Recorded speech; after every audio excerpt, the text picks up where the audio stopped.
When I was growing up, there were a lot of really kind of horrible sayings that men would have about women. And now that I'm grown, I hear those sayings and new ones. And at the same time, some men are complaining about there being a gender war. What they mean is that there's hostility, there's conflict, there's antagonism between men and women.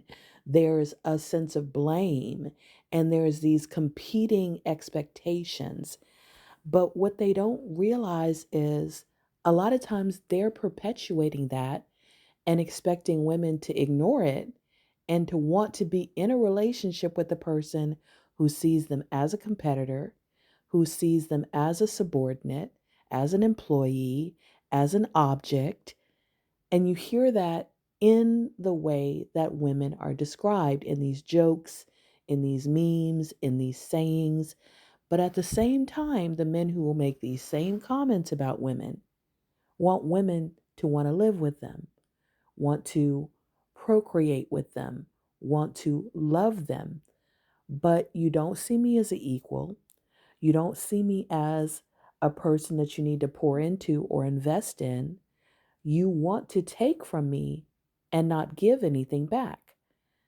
And I, as a woman, am supposed to be okay with that and think that that's the norm. But then you say there's a gender war.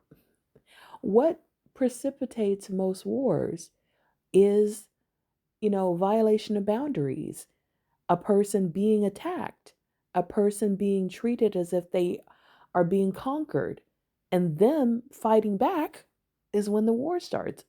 So it's not a gender war, it's simply preserving personal autonomy and expecting certain levels of treatment and respect. And if you can't give that, then you need to give up the idea that the woman is supposed to be with you and love you and want to procreate with you because you're not giving her the kind of environment in which she would want to do any of those things. When I was growing up, there were a lot of really kind of horrible sayings that men would have